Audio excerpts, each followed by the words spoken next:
how brands can think beyond International Women's Day, and Budweiser has adapted its sexist ads from the 50s and 60s to the current day. Welcome to the Passport to Success podcast. I'm Becca, and I am going it alone today. How quite fitting, actually, because we're talking about International Women's Day, so it's quite fitting that we have a woman on her own doing a podcast. Whoop, whoop. Apologies if I ramble. I'm going to be on my own, so it's kind of like, I might just keep talking. So we'll go with it. We are going to be looking at how you and brands can think beyond International Women's Day, looking at Budweiser and how they've done something, and I'm also going to do a tool for you as well. We'll start off with the tool, which is called Calligrapher. It's spelled like calligrapher, but the E is missing off the end, so it's Calligrapher. Calligrapher. And this is if you want to create your own font. We've talked previously in podcasts about brands having their own fonts, having custom fonts like Netflix and YouTube, and there are quite a few out there. It's going to be expensive to create your own font, but Calligrapher can give you a quick and easy way to create your own font. And it's free as well. It's just fill out the template. Let me start that again. Fill out the template and you'll have a font that looks like your handwriting. So if you are wanting a nice handwritten font, which is your own, making it nice and personal, you can go on to Calligrapher and fill out this template. It's a quick test version. There's no registration. And you can do it really fast. And then you can use what you've created commercially without credit, but to access extra features like special characters, variants, that sort of thing, then you need to upgrade your account. So you can have free fonts if you don't want anything too jazzy, if you don't want any special characters, then you can get a handwritten font for free. Check it out, it's called Calligrapher. Now on to what we're going to chat about, which is International Women's Day. It was last week, and if you didn't know, it was all over social media. Women celebrating women, men celebrating women, everyone's celebrating women and supporting each other. And, well, every day should be International Women's Day, should be everyone's day. Let's face it, everyone is equal. But we're going to look in particular at how brands can think beyond International Women's Day, making it more than just like a token day, making it into something which you embrace all year round. And despite there being big pushes for change, women are still underrepresented when it comes to mainly advertising campaigns. And we found this article by Google's Julia Edelman, and she shares ways that brands can ensure that your marketing is diverse, because your customers, a lot might be women. They make quite a large part of the population when you think about it. So you need to think about everyone when you are doing a marketing campaign. She talks about previous ones, and it kind of, sometimes it feels like they try and outdo themselves with some inspiring advertising campaign. There's the Fearless Girl statue in Wall Street, with, the little girl stood with her hands on her hips, standing off to the bull that's on Wall Street. And there was the Barbie doll versions of the 15 iconic women. There was Amelia Earhart. They're all really good. They're good at what they do, but you need to keep it going all the time. And for the rest of the year, they can be underrepresented. We spoke about the Super Bowl recently, and the NFL has estimated that women make up around 50% of the viewers. And yet there's a few exceptions. I hate to be a sweeping statement. We don't want to tar everyone with the same brush. There are always exceptions. But few of the ads were targeted at women or even featured them. And it's just not anecdotal. There was 2017 research funded by Google found that between 2006 and 2016, the percentage of female characters in commercials has increased by just 3% points to 36.9%. So in 10 years, the percentage of female characters in commercials has only increased by 3 percentage points. Doesn't sound huge, does it? How can brands make gender parity in their advertising a priority. This is what Julie's written, and completely agree with it. You need to think about it all year round, not just one day. Otherwise, it just feels like a token, and it's like it's not really thought about. So Julie's first point is turn to data for help.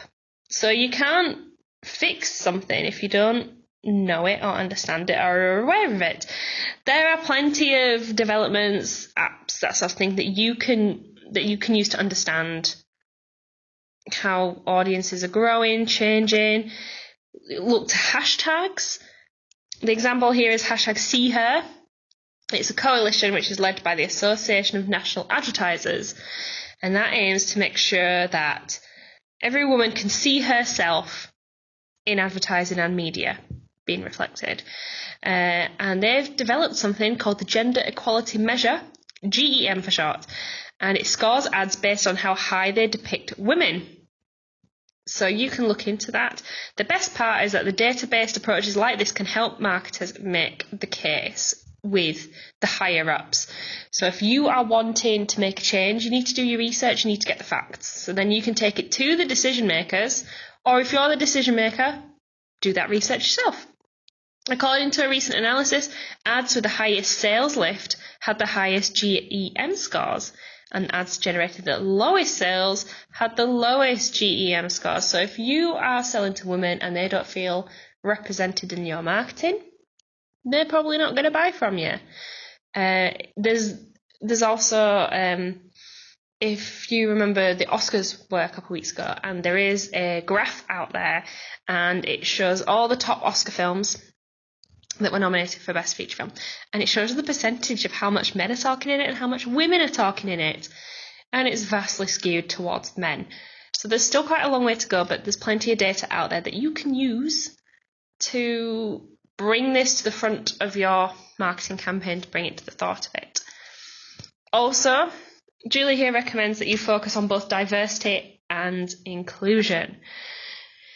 It's all talk about diversity and inclusion as if they were one and the same, but they are different. Diversity is about making sure your ads are representative, that they've got a good balance of people. It's not just sex as well, there's genders, race, ethnicities, sexual orientations, different statuses within sociology. And she particularly picks up on the latest campaign from WW, formerly known as Weight Watchers, and it features people from all walks of life, and that's a really good example of a brand reflecting their consumer base in their creative, because loads of people go to Weight Watchers, and it's not just men or women, it's both, so you need to look at your customer base and start reflecting the diversity of your customer base into it. And inclusion is about making them feel welcome in the context of ad campaigns. Ensure that you have a group of diverse people, but ensure that you're portraying them in the right way. For example, there was a 2017 report study of thousands of ads revealed that the men featured in them were around 29% more likely than women to use words associated with power, and 28% more likely to use words associated with achievement. So even though that there are some ads that have got men and women, the men were more likely to have the power in it or to have the achievement in it. So you don't have to make every woman a superhero. You don't have to go completely the other way and skew it the other way. You just need to make sure that things are equal. There's a research that Google commissioned to understand how millennial women want to appear in ads. And most of them, they simply wanted to be portrayed as equals and in a realistic way. So it's not that they're better than the man, it's that they're equal than the man. So think about that. You need to look into your consumer base, your customers, and make sure that you represent all of them and fairly and equally. And another way that a brand can think beyond International Women's Day is get more women involved, more women behind the scenes. This may sound really obvious. If you want to improve female rights, get more women involved. Sounds really obvious, but it's true. The lack of the representation on screen is often a symptom of the lack of representation behind the scenes. So if you take a male-dominated industry, like in Hollywood, in 2016, only 7% of the top movies were directed by women. So then it's then not a surprise that women are also underrepresented in the movies themselves. It's hard to talk about what you don't know. And if you're a man, it could be hard to talk about women because you don't know about it, which is understandable, but you need to do your research and you need to then get more people involved. It says that the industry is finally catching up on this and it's trying to do something. Like brands like Coca-Cola and Twitter have pledged to get at least one bid from a woman on every commercial they produce. And those brands are acting on the pledge already. There's P&G, which signed it in June 2018. And then the woman-centric Olay ad was among the most talked about at this year's Super Bowl. P&G on Olay. So it's obvious that these companies are making changes, taking action to have more women represented. And talking about the Super Bowl, if you remember what we said earlier, that about 50% of the viewers are women, they're going to feel that they are represented with having that Olay ad. That was the one where Sarah Michelle Gellar was in it, and she was trying to unlock her phone using face unlocking, and because she's using Olay, her skin is so good her face didn't recognise it. There's another good advert that's been out recently, and it is the RAF, and it's got loads of clips of women doing things in the RAF, and it's got different voiceovers that are quite stereotypical of women's adverts, like, I need a lipstick that can survive my hard working day, and there's a woman in a plane and it's like, now with added protection with wings. And then at the end of it, it says women need to be identified by their action and not by stereotypes, because every role in the RAF is open to both male and female. I think it's a really good advert. You need to watch it. So how you can think beyond International Women's Day and not seeing it as just a token marketing day. Oh, let's stick a bit of social on for International Women's Day. You need to take it by the reins and make it a year-long thing, so you can look to the data to help it in your marketing. Focus on both diversity and inclusion, so make sure you cover diverse people and make them feel included and get more women involved, because then you'll be able to represent the women because the women are there involved. Looking at what Budweiser did, they adapted its sexist ads from the 50s and 60s to 2019. I'm sure you've seen them all when you look back at those retro adverts, and they're just so cringy, and you think, how was that ever acceptable? Where women is the subservient role to the husband. It's like the husband comes home from a hard day at work and the woman's there in her apron and she's got the Budweiser ready for the hard-working man. And they've changed it so that it's for women today.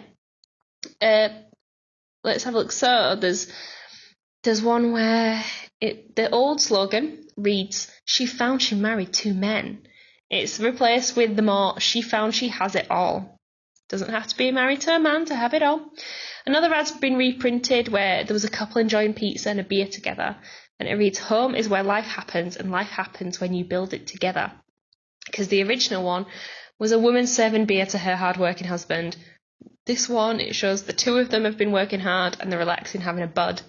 It's because Budweiser can be enjoyed by both male and females, and that's what they're trying to do. They are changing their sexist ads and bringing them up to date. There's one where she found she married two men, now she found she has it all. The woman's at the forefront, and in the background, instead of the husband in the car, she's got a group of girlfriends that are there waiting for her. And there have been studies shown as well that women need to have a group of gal pals, girlfriends that they see, because when women are together, they can feel more empowered, they can feel more inspired, they can feel more positive about themselves. So get some women involved.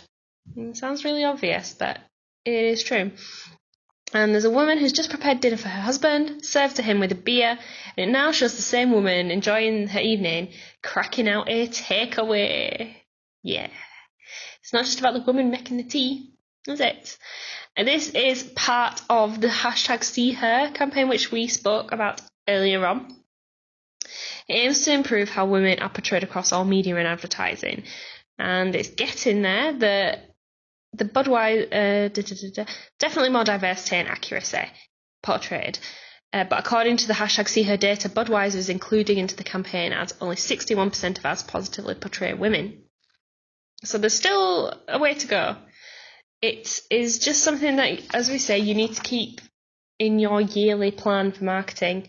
It's not just a one-day thing, and if you really want to help change, you need to embrace it and take it forward and include it in your marketing. That's it for this week. I apologise if I rambled, but it's only really been me. It's a bit hard to do a podcast on your own because there's no one to help give you other ideas as well. I hope you've enjoyed it, and we hope that you've got some really good facts, tools, ways that you can take your marketing forward, which you can then implement and see change in your marketing strategies. Thank you for listening. I've been Becca from Passport to Success, the online platform built by industry experts designed to help advise, guide and support entrepreneurs and small business owners to success. See you in the next podcast. Bye.